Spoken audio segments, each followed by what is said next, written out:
I haven't done a video in a while about the garden, but here I'm outside of the garden. Someone lit a fire here to, I assume, to clear the area from the grass. Yes, this is all ashes here. Today is February 28, 2024. So let me give a little update, but the reason for me going outside, which will be apparent once I get inside. So this is one side of the fence here, and then as you can see at the corner here, here's another side, and you can see that there was definitely a fire here to clear the area. This is one method I see that they use here in the Gambia, just to burn the bushes to get rid of it instead of cutting it. Don't know the reason. One can speculate. Maybe it's easier. But you can see there, this side of the fence. And here I am. I haven't.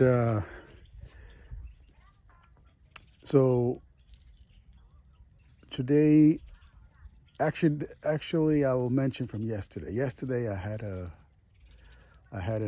somewhat emotional day. Started with my internet speed being less than 1/10 of what I'm paying for.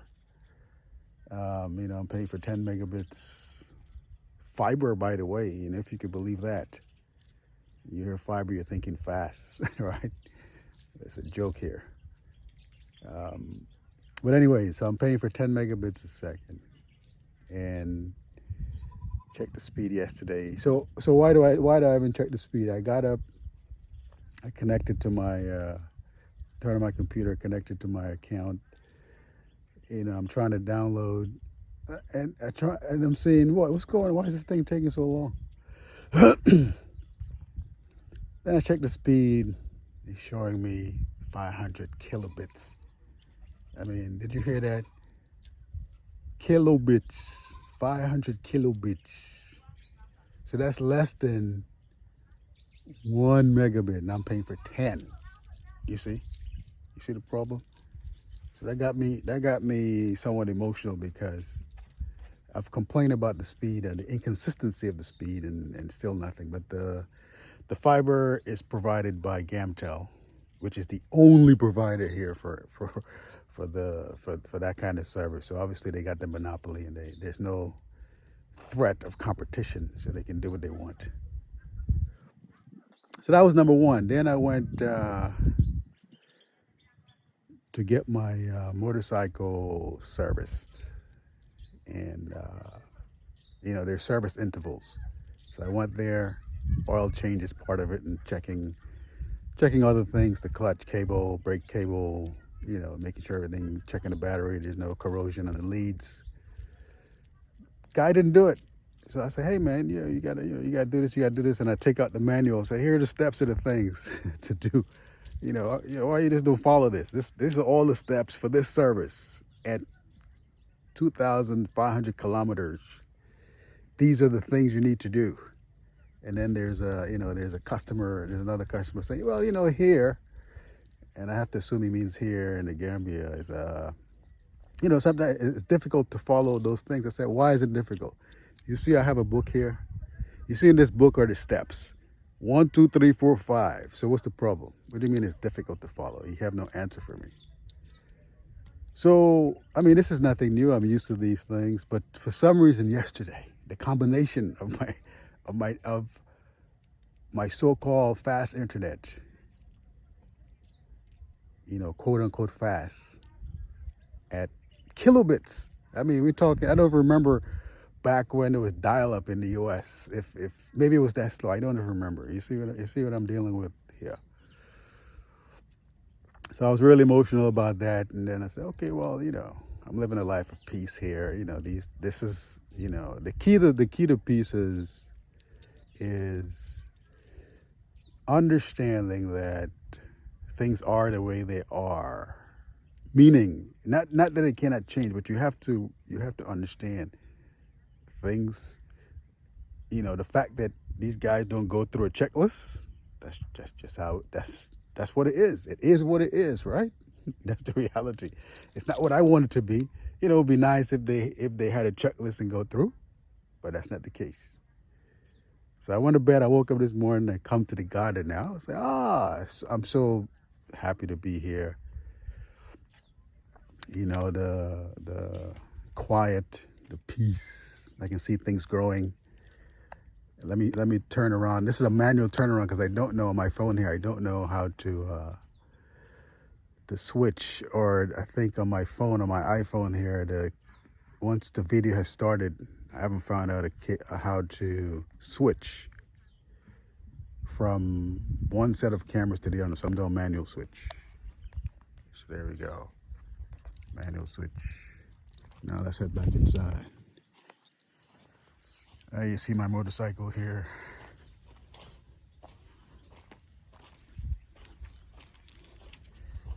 Parked outside.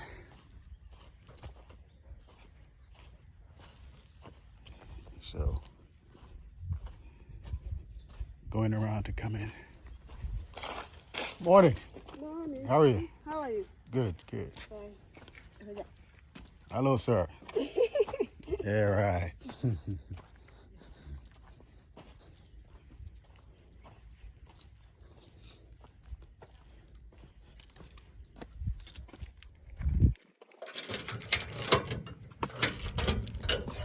All right. So now we're inside, and this is the borehole with there's a pump that's controlled by a solar panel, and that little box over there, I'll get closer, is the controller. All right, turn it on, off, and some other settings. So this is the borehole where I get water from below, pumped up, and there's a tap over there. As a matter of fact, I just said hello to a lady outside, so I put a tap outside so the neighbors can get water also. So this is the inside. Here's my soursop tree, the little one, and right next to it, you see these little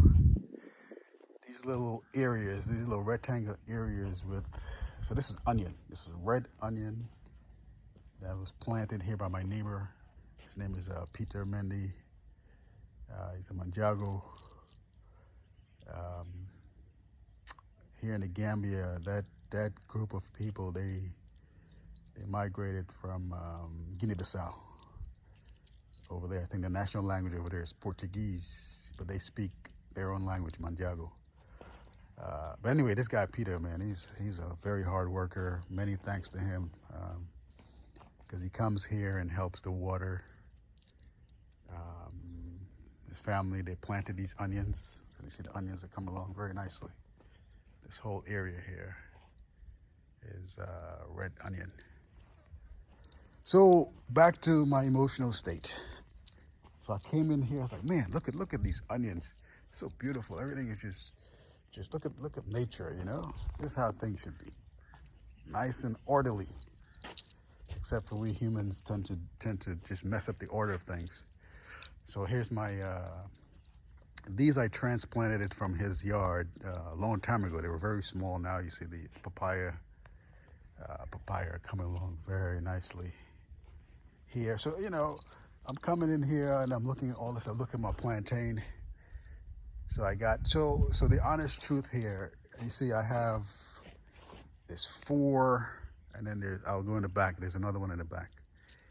I don't know which of these. I know it's a mixture of banana and plantain. I don't know which is which. I went to a garden close to where I live, and I purchased 3 banana and no, 3 plantain, and the guy gave me 2 banana.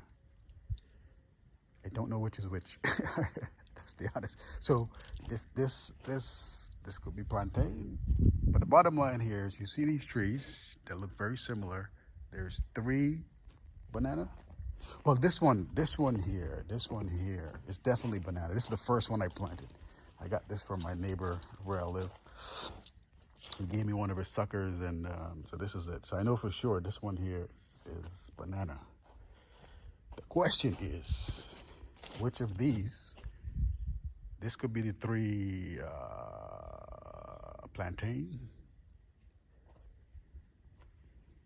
and the one back there could be the banana. I have no idea. But you know, so here you see I got pineapple here. I got some of my pineapple growing there. It's probably gonna take a while, and these bushes here is okra. They're not all okra, but you can see the okra. You can see this one, the red okra. This is the okra. There's some more okra over here. This is my orange tree here. This is a stack of cassava. Not sure. So my neighbor did this, Peter. I don't know. I think so normally they plant the cassavas. They use the sticks and plant it a little bit before the rainy season starts. So that'll be around June. So this could be a temporary staging area until then they planted. Last rainy season, I planted these cassava here. You see they're growing, which comes to the change in my emotional state. So I came in, you know, everything is green and looking really good. Then I come to the back. Well, I come to this side. I showed the other side where the blaze must have been tremendous. Where you see they burned the cassava leaves here. So here I'm saying, all right, it's a new day. And here I come to the garden and there's some destruction. You know, the leaves are important because that's where energy from the sun gets transplanted down into the plant. So look at this. All my cassava back here, the leaves are burnt. Burnt. Even my orange, look at it. Look at it. Not completely, but here's my beautiful orange. Burnt. Well, not burnt as in completely gone, but you see the leaves are burnt. So yeah, these are all my cassava here. This little area here is watermelon, so it's now coming up. I've never seen watermelon grow, so I'll get a chance to see for the first time. Here's another, this orange tree here. Shake it there. That one wasn't affected. So towards the gate, anything towards the gate wasn't affected by the blaze from that side. But, you know, things are what they are. Yeah, here's another orange tree in the back with burnt leaves. And here's another one there. I have 12 orange trees, so 3 in the back suffer some damage from the blaze back there. But this is the update. I think I had some other videos showing the progression. Now, as you look at these cassava, so these are in the front here. These weren't affected by the fire, but this is normal. You see the stem. You know, there's no leaves here. This is normal. As it grows, you know, the leaves will drop. You see one here. It's brown. So this is just normal. This is normal as it continues to grow and grow and grow. That's how it will be. So there's no problems here in the front. Just towards the back, the leaves. Some of the leaves were burnt. But anyways, this is my update here. So we're going close to 15 minutes now. I'll tell you about a change of emotions coming in here this morning, but I'm good right now. It's not a big deal. It's not a big deal. It's still peaceful here. Still beautiful. Look at this. You know, you got the onions there, papaya. I can't say whether this is banana or plantain.